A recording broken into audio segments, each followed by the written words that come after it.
মুত্তাকি বান্দার কবর হবে একরকম, বেনামাজির কবর হবে আর এক রকম। কথাটা কার? জোরে কোন কথাটা কার? বেনামাজি যখন কবর করা হবে, বেনামাজির কবরে দুইজন ফেরেশতা আসবে, এসে বলবে মার রব্বুক, তোমার প্রভুকে। বেনামাজি বলবে প্রভু? রব মানে তো আমি বুঝি না, আল্লাহ কারে কয় আমি তো জানি না, কারণ আজীবন সে রবের সামনে সিজদা করে নাই। চিল্লা এখন ঠিক কিনা? মাজার পূজারী যে হবে সেও কিন্তু আল্লাহর সামনে উত্তর দিতে পারবে না। চিল্লা এখন ঠিক কিনা? মাজার পূজারী আছে না নাই? মাজারের সামনে সিজদা এরকম লোক আছে না নাই? উত্তর করতে পারবে না। প্রথম প্রশ্ন বেঁধে যাবে। দ্বিতীয় প্রশ্ন মান নাবিয়ুকা, হু ইজ ইউর প্রফেট, তোমার নবীর নাম কি? সে উত্তর করতে পারবে না। তৃতীয় প্রশ্ন ওমা দীনুক, তোমার ধর্মের নাম কি? সে উত্তর করতে পারবে না। আল্লাহ বলবেন ওর কবরটাকে আগুন দিয়ে জ্বালিয়ে দাও, কবরটাকে ছারখার করে দাও আগুন দিয়ে। কবরের ভেতরে দাও দাও করে আগুন জ্বলতে থাকবে। বেনামাজি চিৎকার করবে আব্বা তুমি কোথায়, আম্মা তুমি কোথায়? দুনিয়ার জমিনে বিপদে পড়লে আব্বা বাঁচিয়েছে, আম্মা বাঁচিয়েছে, কিন্তু কবরে কি কেউ বাঁচাতে পারবে? কেউ পারবে না, কেউ বাঁচাতে পারবে না। আল্লাহ বলবে এই কবরের মাটি, দুই পাশ থেকে মাটির চাপ দাও। এমন ভাবে দুই পাশ থেকে মাটির চাপ দেওয়া শুরু হবে, বেনামাজি পাঁজরের হাড়গুলো ভেঙ্গে চুরমার হয়ে যাবে। নাউজুবিল্লাহ। বেনামাজি চিৎকার করতে থাকবে, পাগলের মতো চিৎকার করবে, কিন্তু পৃথিবীর এই আওয়াজ কেউ শুনতে পাবে। আর যারা সুদখোর হবে, আল্লাহর হাবিব সাল্লাল্লাহু আলাইহি ওয়াসাল্লাম বলেছেন সুদখোরের পেটের ভিতরে সাপ থাকবে। সাপ কিলবিল কিলবিল করতে থাকবে, তার নাড়ি ভুঁড়ি কামড়িয়ে কামড়ে শেষ করে ফেলবে, কিন্তু সেখানে কোনো মৃত্যু নাই। মানুষ যন্ত্রণা পেতে পেতে মৃত্যুর কাছে যাবে, আবার আল্লাহ রাব্বুল আলামিন জীবিত করে দেবেন, আবার মরার কাছে যাবে, আবার আল্লাহ জীবিত করে দেবেন। এভাবে কিয়ামত পর্যন্ত আপনাকে শাস্তি দিবে একজন, তিনি কে? রব তুমি আমাদের সবাইকে এই সমস্ত আযাব থেকে বাঁচায় দিও, পড় আমিন। আর যারা দুনিয়ার বুকে অশ্লীল ভিডিও দেখেছে, পর্নোগ্রাফি দেখেছে, ব্লু ফিল্ম দেখেছে, মুভি দেখেছে, তাদের চোখের ভেতরে খুন্তি ঢুকিয়ে দেওয়া হবে, চোখের ভেতরে গরম লোহা ঢুকিয়ে দেওয়া হবে। নাউজুবিল্লাহ পড়েন। এই চোখ দিয়ে বাজে কাজ দেখেছো, হারাম কাজ দেখেছো, আল্লাহ যুব সমাজকে অশ্লীল ভিডিওর থেকে বাঁচায় দিক, পড়না আমি। যুবক, পর্নোগ্রাফি দেখে নিজের জীবন নষ্ট করে দিও না। যেই যুবক, যেই মুরব্বী, যেই বোন, যেই মা মোবাইলের ভিতরে অশ্লীল ভিডিও দেখবে, তার ইমানের তাপমাত্রা কমে যাবে। সে নামাজে কোনো শান্তি পাবে না, রোজা রেখে কোনো শান্তি সে পাবে না। আল্লাহর কসম করে বলছি, নামাজ পড়ে সে কোনো শান্তি পাবে না। চিল্লায় কোন ঠিক কিনা? কোনো শান্তি নাই। It will damage your soul, damage your soul. আত্মাকে নষ্ট করে ফেলে। এটা বাজে জিনিস যখন আমরা দেখি, এটা আমাদের আত্মাকে নষ্ট করে ফেলে। ইবাদতের যেই মজা, যে স্বাদ, এটা আমরা হারিয়ে ফেলি। এজন্য আজ থেকে কোনো বাজে ভিডিও আপনারা দেখবেন, যখন দেখবেন। এখন কথা হচ্ছে একটা বিষয় বলে দেই, অনেক সময় আচ্ছা স্মার্টফোন আছে কার কার? দেখি হাত তুলেন তো। স্মার্টফোন আছে কার কার? অ্যান্ড্রয়েড ফোন আছে কার কার? সবার আছে এখানে অ্যান্ড্রয়েড ফোন? আচ্ছা মাশাআল্লাহ, হাত নামান। একটা বিষয় বলে দেই, মাঝে মাঝে দেখবেন অ্যান্ড্রয়েড ফোন খোলার সঙ্গে সঙ্গে বাজে ভিডিও অটোমেটিক চলে আসে। এরকম হয় কি হয় না? হয় কি হয় না? আমাকে অনেক মুরব্বী, অনেক যুবক বলে হুজুর আমার তো কোনো বাজে নিয়ত নেই, আমার মোবাইল অটোমেটিক চলে আসে, এটা আমি কি করতে পারি? আমি বলবো ভাই, নিয়ত দেখে একজন। জোরে কোন কে? দিলে তোমার কি নিয়ত আছে কেউ খবর রাখে না, রাখে একজন, তিনি কে? যখনই বাজে ভিডিও শো করবে চোখের সামনে, স্ক্রল করবেন, বাজে ভিডিও আসার সঙ্গে সঙ্গে এটা কখনো ওপেন করা যাবে? যদি কখনো ওপেন করা যাবে? যদি ওপেন না করেন তাহলে আপনার আমলনামার থেকে সব গুনাহকে কেটে দিবে একজন, তিনি কে? আর যদি ওপেন করে ফেলো যুবক, আমার থেকে তুমি লিখে নিয়ে যাও with full guarantee, full guarantee বলছি, তুমি তোমার চোখকে বাজে জিনিস দেখার থেকে বাঁচাতে পারবা না। চিল্লায় কও ঠিক কিনা? আজ থেকে কোনো বাজে ভিডিও যুবকরা দেখবা, জোরে কও দেখবা। আল্লাহ সমস্ত যুবককে বাজে ভিডিওর থেকে বাঁচাই দিক, পড় না আমিন। এটা বেনামাজির কবর। এবার নামাজির কবর কেমন হবে, মুত্তাকি বান্দার কবর কেমন হবে, এটা আপনারা সবাই শুনবেন ইনশাআল্লাহ। আপনাকে বিরক্ত হয়ে গেছেন নাকি প্রিয় ভাইরা? সবাই একটা তাকবীর দেন দেখি, লিল্লাহি তাকবীর। এত আস্তে আমি লিল্লাহি তাকবীর বলবো, আপনারা আল্লাহু আকবার পড়বেন, লিল্লাহি তাকবীর। যখন নামাজি বান্দাকে কবরস্থ করা হবে, মুরব্বী সাহেবকে যখন কবরে রাখা হবে, দুইজন ফেরেশতা আসবে, এসে বলবে বাঁধাতে হবে একে। প্রথম প্রশ্ন, মার রব্বুক, তোমার রবকে। সঙ্গে সঙ্গে মুত্তাকি বান্দার চোখে মুখে হাসি থাকবে, সুবহানাল্লাহ। মুত্তাকি মুরব্বী যে আজীবন নামাজ পড়ছে, যেই যুবক আজীবন প্রেম কিচ্ছু করে নাই, ওই যুবক বলে তুমি আমার আল্লাহ চিনাও? আজীবন সেজদা করেছি একজনের জন্য, তিনি কে? সবাই বলবে আমার রব একজন, চিল্লায় কোন তিনি কে? আল্লাহ আমার রব, এই রবই আমার সব। পড়েন, আল্লাহ আমার রব, এই রবি আমার সব, দমে দমে তনু মনে তারি অনুভব। ঠিক কিনা? তোমার দুনিয়াতে আমি যেদিকে তাকাই, অথই নিয়ামতে ডুবে আছি সবাই। পাখপাখালির কণ্ঠে শুনি তাসবিহ কলো রব, তাসবিহ কলো রব। আল্লাহ আমার রব, এই রবি আমার সব। পড়েন, আল্লাহ আমার রব, এই রবি আমার সব। আমার রব আল্লাহ তাআলা। এক নম্বর প্রশ্ন শেষ। ফেরেশতারা অবাক হয়ে যাবে যে কে এটা, মান হুয়া, হু ইজ হি, কে এটা? প্রথম প্রশ্ন করার সঙ্গে সঙ্গে উত্তর দিয়ে দিল কে? মুরব্বী, এই যুবকটা কে? আবার প্রশ্ন করো, মান নাবিয়ুকা, তোমার নবীকে। একজন ব্যক্তিকে সামনে দাঁড় করানো হবে, বলা হবে আতারিফু হাযার রাজুল, do you know this person, who is he? তুমি কি জানো ইনি কে? সবাই বলবে, যারা মুত্তাকি, নামাজি, মুরব্বী, পর্দাশীল মা বোন, সে বলবে উনি হচ্ছেন আমাদের প্রিয় নবী, বিশ্ব নবী মুহাম্মদ সাল্লাল্লাহু। এত আস্তে বলল যখন সাল্লাল্লাহু আলাইহি ওয়াসাল্লাম। তবে এই উত্তর সবাই করতে পারবে না, এই উত্তর সব মুরব্বী করতে পারবে না, এই উত্তর সব যুবক করতে পারবে না। চিল্লাই কোন ঠিক কিনা? শুধুমাত্র নবীর সুন্নাহের আশিক দাবি করলেই হবে না, কাজে কর্মে নবীর সুন্নাহকে ফলো করার দরকার আছে না নাই? কিছু কিছু লোক দেখবেন নামাজ কালাম কিছু পড়ে না, কয় আমি নবীর টাটকা আশিক। কথা কোন ঠিক কিনা? আমি বলবো যে ব্যক্তি 5 ওয়াক্ত নামাজ না পড়ে বলবে আমি নবীর আশিক, আমি বলবো তোমার মতো ভণ্ড বাটপার আল্লাহর জমিনে কেউ নয়। এত আস্তে বললেন, জোরে কোন ঠিক কিনা?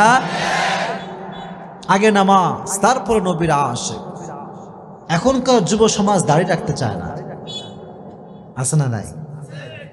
যুবক কথা কও, আছে না নাই? কিছু কিছু যুবক কয় হুজুর দাড়ি রাখলে মেয়েরা পছন্দ করে না, এরকম যুবক আছে না নাই? কথা বলবেন না, আছে না নাই? আচ্ছা আপনারা আমাকে জবাব দেন তো, আমি যে দাড়ি রাখছি আমারে দেখতে কি আনস্মার্ট লাগে নাকি স্মার্ট লাগে? অনেকে কয় নাই, জোরে কর, আনস্মার্ট নাকি স্মার্ট? আমি কি খ্যাত নাকি আপডেট? আপডেট। কারণ নবীর সুন্নাহ যে ফলো করে সে কখনো আনস্মার্ট হতে পারে, কারণ আমার নবীর মতো সুন্দর ব্যক্তি পৃথিবীতে দ্বিতীয় কেউ আর হতে পারে।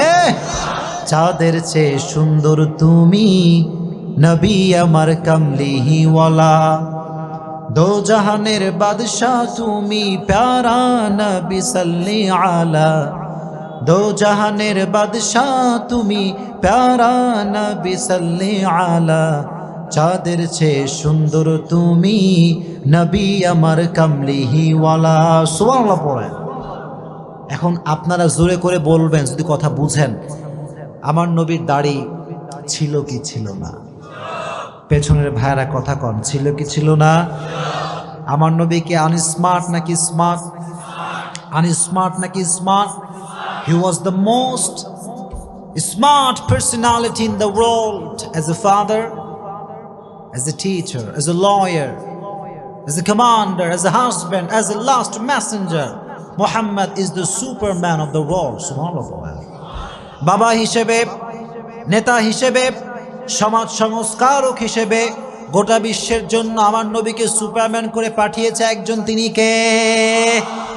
হি ওয়াজ দ্য সুপারম্যান। এজন্য যুবক, তুমি অলওয়েজ মনে রাখবা, দাড়ি রেখে তোমাকে যদি কোনো মেয়ে পছন্দ না করে, আমি বলবো যুবক, ওই মেয়ে তোমার বউ হওয়ার যোগ্যতা রাখে না। দাড়ি রেখে তোমাকে যেই মেয়ে পছন্দ করতে চায় না, আল্লাহর কসম ওই মেয়ে তোমার পরিবারের সদস্য হওয়ার যোগ্যতা রাখে না। 100%। এজন্য সেই মেয়েকে বিয়ে করবা যেই মেয়ে ইসলামকে ভালোবাসে। পারবা তো ইনশাআল্লাহ? যুবকরা জোরে কয় ইনশাআল্লাহ। আর যুবকদেরকে আমি বলি, যুবক, দাড়ি রাখবা, একটা উপকার তুমি পাবা, দাড়ি রাখার পরে কে আপন কে পর তুমি একদিনে সব বুঝে যাবে। এটা সত্য কথা।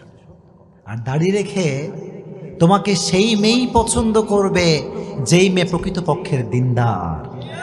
আর দাড়ি রাখলে তোমার থেকে সেই মেয়ে দূরে যাবে যে ইসলামকে ভালোবাসে না। চিল্লাই কাউ ঠিক কিনা? যুবকরা সবাই দাড়ি রাখবা তো ইনশাআল্লাহ? রেজ ইউর হ্যান্ড, বলো হুজুর আজ থেকে আমি দাড়ি আর কাটবো না। এই যে হাত সবাই নাড়বেন, দাড়ি আর কাটবো না। আল্লাহ সবাইকে তৌফিক দান করুক, পড়া আমিন। দাড়ি রাখলে কেউ আনস্মার্ট হতে পারে না, এটা কি তোমরা বিশ্বাস করো? বিশ্বাস করো না এটা তোমরা? আনস্মার্ট হতে পারে কেউ দাড়ি রেখে? হতে পারো। আচ্ছা, যে যুবকরা কয় যে হুজুর দাড়ি রাখলে মেয়েরা পছন্দ করবে না, বিয়ে করবে না, কি আমাদের হুজুরদের বিয়েটি হয় না? কথাই কয় না, হয় কি হয় না? খবর নিয়ে দেখো, তোমার চাইতে হুজুরের বউ অনেক বেশি সুন্দর। কথা কন ঠিক কিনা? দাড়ি রাখলে সুন্দর মেয়ে দিবে একজন, চিল্লায় কন তিনি কে? আমার নবী যে বিশ্বনবী মুহাম্মদ। এটার উত্তর সেই ব্যক্তি করতে পারবে যেই মুখে, যার মুখে আছে দাড়ি। এজন্য আজ থেকে সবাই দাড়ি রাখবেন তো ইনশাআল্লাহ।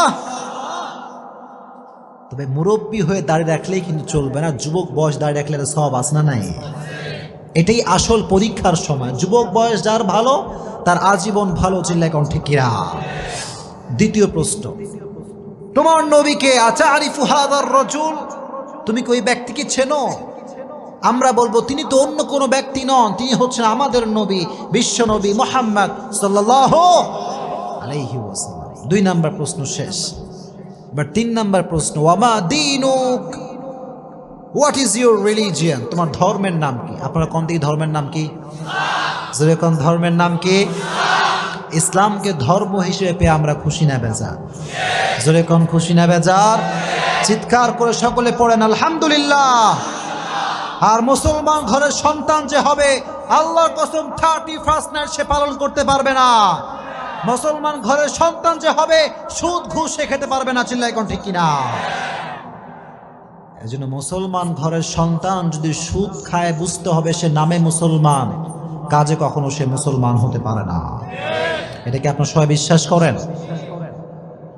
আমার একটা প্রোগ্রাম ছিল মনে হয় মালুম ঘাটে, কতদিন আগে, গত নভেম্বর মাসে মনে, তাই না? মালুম ঘাটে। ওখানে আমি বলেছিলাম, সুদের টাকায় আপনি বাড়ি করতে পারেন, গাড়ি করতে পারেন, সব আপনি করতে পারবেন, কিন্তু সুখ আপনি কোথাও খুঁজে পাবেন না। আপনারা কি বিশ্বাস করেন এই কথা? ডুপ্লেক্স, ট্রিপ্লেক্স বাসা হতে পারে, টাইলসের বাসা হতে পারে, প্রিমিয়াম গাড়ি হতে পারে, এক্সিও গাড়ি হতে পারে, BMW হতে পারে, কিন্তু খবর নিয়ে দেখেন ওই ডুপ্লেক্স ট্রিপ্লেক্স বাসার মালিক কিন্তু ঘুমের ট্যাবলেট ছাড়া ঘুমাতে পারে না। ঘুমের ট্যাবলেট দরকার। যে রিক্সা চালক, টাকা নাই, পয়সা নাই, বিশাল বড় গাড়ি বাড়ি নাই, কিন্তু রিক্সা চালক যখন ঘুমায়, টায়ার পাংচার হলে যেই শব্দ হয় তার চাইতে বেশি শব্দ তার নাকের টানে হয়, কারণ শান্তি আছে, শান্তি আছে। He has lot of piece of mind. মনের শান্তি দরকার আছে না নাই? আর যার ডুপ্লেক্স ট্রিপ্লেক্স বাসা, খবর নিয়ে দেখেন 10 জনের টাকা মাইরা এই বাসা করা হয়েছে। আল্লাহ যেন সুদ ঘুষ মানুষের টাকা মারার থেকে আমাদেরকে বাঁচায় দিক, জোরে কোন আমিন। এজন্য যুবক, ইনকাম যদি করতে চাও টু দা হালাল ওয়ে করবা। যুবকরা সবাই পারবা তো ইনশাআল্লাহ? ওমা দীনুক, তোমার ধর্মের নাম কি? জোরে কোন ধর্মের নামটা কি? কিয়ামতের কঠিন ময়দানে হিন্দু ধর্ম আল্লাহর কাছে গ্রহণযোগ্য হবে, খ্রিস্টান ধর্ম হবে, বৌদ্ধ ধর্ম হবে। ইন্না দীনা ইনদাল্লাহিল ইসলাম। In the day of judgment, there is only one religion will be acceptable to your Lord, which is Islam. কিয়ামতের ময়দানে একটা ধর্ম আল্লাহর কাছে গ্রহণযোগ্য হবে, ধর্মের নামটা কি? এই জন্য বাঁচি আর মরি আজীবন ইসলামের পক্ষে কথা বলেই মরবো ইনশাআল্লাহ। আপনারা কি ভয়টয় পান নাকি? ভয়টয় পান? শোনেন, ইসলামের জন্য মরতে পারলে শহীদ, আর বেঁচে থাকলে আপনি গাজী হিসেবে বেঁচে থাকবেন। কথা কোন ঠিক কিনা? মরলেও লাভ, বাঁচলেও লাভ। সুবহানাল্লাহ পড়েন। এজন্য মাঝে মাঝে খবর নেবেন যে কবর থেকে সুগন্ধি আসছে, এরকম হয় কি হয় না? জোরে কোন হয় কি হয় না? মুআয ইবনে জাবাল রাদিয়াল্লাহু তাআলা আনহুর কবর, মাওলানা তারিক জামিল পাকিস্তানের একজন বিশাল বড় স্কলার।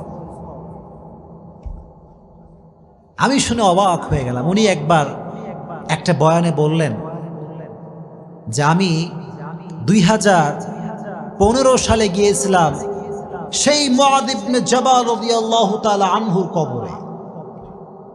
আগেই অগ্রিম পড়েন সুবহানাল্লাহ। কবরের সামনে যখন গেছি তো দেখলাম কবরের উপরে গিলাফ দেওয়া আছে, চাদর দেওয়া আছে, চাদর। মাওলানা তারিক জামিল বললেন, যখন আমি কবরের পাশে দাঁড়ালাম পুরো এলাকাটা সুগন্ধিযুক্ত হয়ে আছে। সুবহানাল্লাহ। এলাকাটা সুগন্ধিযুক্ত এলাকা, আতরের সেন্ট ফেইল, আতরের সুগন্ধি কি এর চাইতে বেশি সুগন্ধি কবর থেকে আসে। সুবহানাল্লাহ। যেহেতু পাকিস্তানের মানুষ, উনি বললেন क्या ये চাদর সে আ রহা হ্যায়, এটা কি চাদর থেকে আসছে? এলাকার সমস্ত মানুষ বললেন, হুজুর যতদিন থেকে আমরা এলাকায় আছি ততদিন পর্যন্ত আমরা প্রত্যেকটা দিন এই কবর থেকে সুঘ্রাণ পাই। সুবহানাল্লাহ।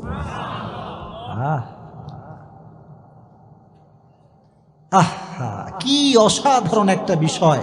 উনি বললেন, তাই তো, তাহলে চাদরটা একটু হটানো, চাদরে আমি একটু সুঘ্রাণ নেব। উনি দেখলেন চাদরে কোনো সুঘ্রাণ নাই, সব সুঘ্রাণ মুআয ইবনে জাবাল রাদিয়াল্লাহু তাআলা আনহুর কবর থেকে আসছে। কোন সুবহানাল্লাহ। उन्हीं बोला मैं ताज्जुब हो गया, ये कैसी बात है।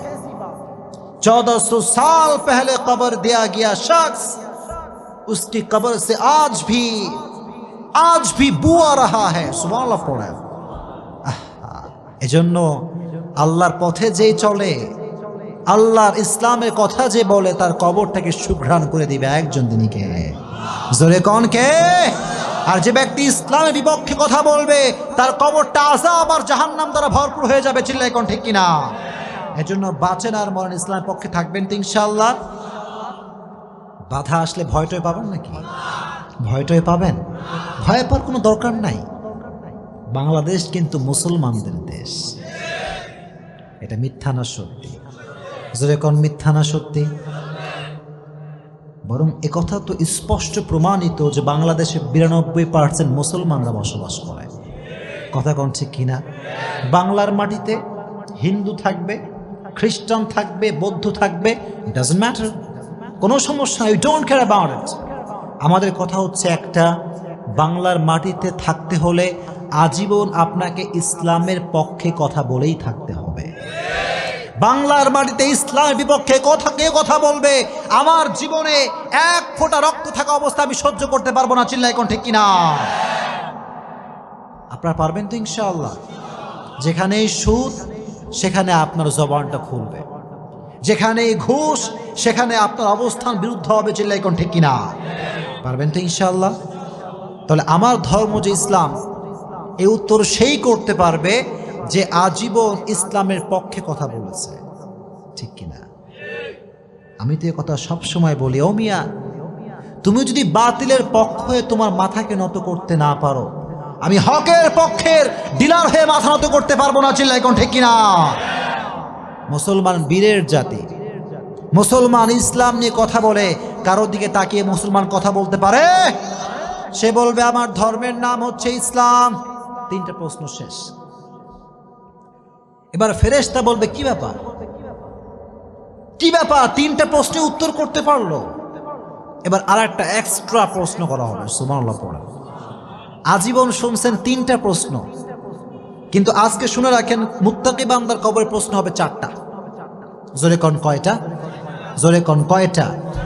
4 নাম্বার প্রশ্ন হচ্ছে ওয়ামা ইলমুক, what is your knowledge, what is the source of your knowledge man. তুমি যে বললা তোমার রব আল্লাহ, তোমার নবী প্রফেট মুহাম্মদ সাল্লাল্লাহু আলাইহি ওয়াসাল্লাম, তোমার ধর্ম যে ইসলাম, হাউ ইউ নো দ্যাট, কেমন করে তুমি জানো?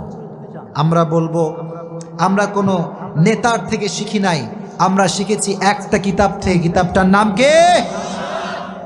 এজন্য আজীবন কোরআনের কথাগুলো পড়বেন তো ইনশাআল্লাহ। যাদের স্মার্টফোন আছে সকলে একটা টিপস নিয়ে যান, স্মার্টফোনে সকলে কোরআনের তাফসির ডাউনলোড করবেন, ইনশাআল্লাহ পড়েন। সকলে স্মার্টফোনে 30 পারা কোরআন শরীফ রাখবেন, পারবেন তো ইনশাআল্লাহ? যখন বাসার ভিতরে বসে আছেন অথবা অফিসে আছেন কিংবা রাস্তায় আছেন, open the Quran and recite, বের করেন এবং পড়বেন। বেশি বেশি পড়লে আপনাকে বরকত দিবে একজন, তিনি কে? মুরব্বীদেরকে বলছি, স্পেশালি মুরব্বীদেরকে, চায়ের দোকানে বাজে আড্ডা না দিয়ে 3 বার সূরা ইখলাস পড়বেন, আপনার আমলনামায় 1 খতম কোরআন তেলাওয়াত সব অ্যাড হয়ে যাবে।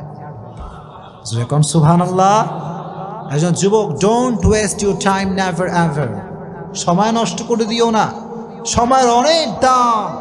এজন্য আজ থেকে প্রত্যেকটা সময়ে কোরআন পড়বেন তো ইনশাআল্লাহ। কোরআন পড়লে আপনার জীবনকে আলোকিত করে দিবে একজন, তিনি কে? এবার আল্লাহ বলবেন তোমরা কি এখনো বোঝো না এই বান্দাকে? তোমরা কি বোঝো না এই মুরব্বীটাকে? আল্লাহ বলবে তোমরা কি বোঝো না এই যুবকটাকে? আল্লাহ বলবেন ইফতাহু লাহু বাবুম মিন বাবি আহলিল জান্নাহ। আল্লাহ বলবেন এই বান্দার কবরের সঙ্গে জান্নাতের দরজা খুলে দাও, সুবহানাল্লাহ। আল্লাহ বলবেন নাম কানাউমিল আরুদ, নাম কানাউমিল আরুদ। আল্লাহ বলবেন নববধূর মতো তুমি কিয়ামত পর্যন্ত ঘুমাও, কোন সুবহানাল্লাহ। একজন নববধূ যেমন রাতের বেলা স্বামী এবং স্ত্রী ঘুমায়, কেউ ডাকে না, সারাটা রাত আরাম করে ঘুমায়, আল্লাহ বলবে তোমরাও ঘুমিয়ে যাও, যারা মুত্তাকি নামাজি তোমরা আজকে ঘুমিয়ে যাও, কিয়ামত পর্যন্ত কেউ তোমার ঘুমে ডিস্টার্ব করবে না।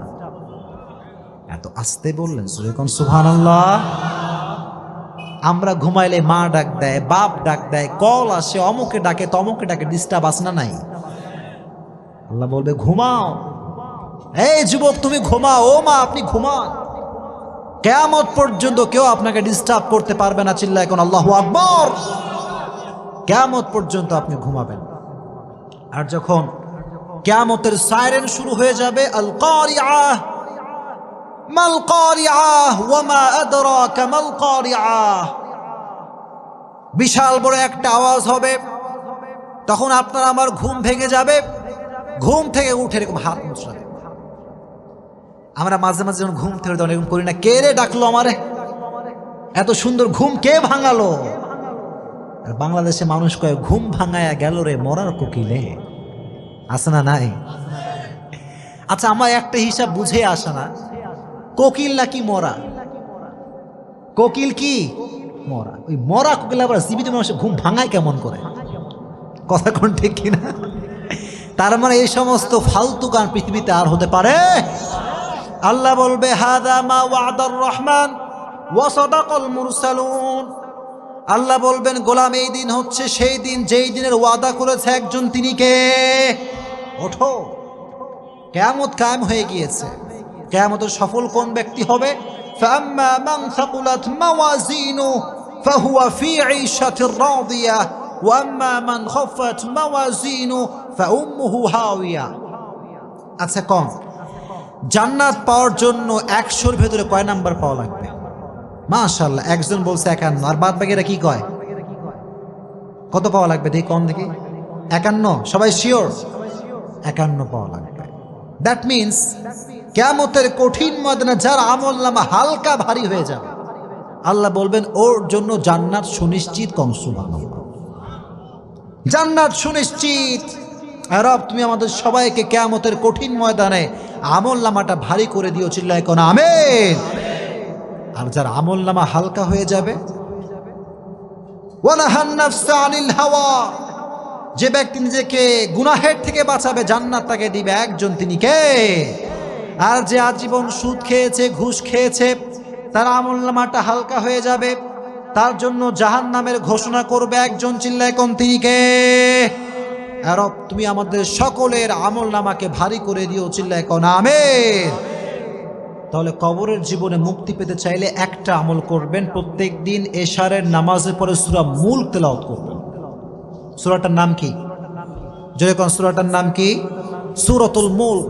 যুবক ভাইয়েরা, মুরব্বীরা, মা বোনরা সবাইকে বলছি, এশারের নামাজের পরে বসে আপনি সূরা মুলক তেলাওয়াত করবেন। আল্লাহর হাবিব বললেন, মানিআতুম মিন আযাবিল কবর, যে ব্যক্তি প্রত্যেক দিন সূরা মুলক তেলাওয়াত করবে আল্লাহ রাব্বুল আলামিন তার কবর থেকে সমস্ত আযাবকে মাফ করে দিবে। সুবহানাল্লাহ। সূরা মুলক সবাই পড়বেন তো ইনশাআল্লাহ। আল্লাহ সবাইকে কবরের কঠিন আযাব থেকে বাঁচায় দিক, জোরে কোন আমিন।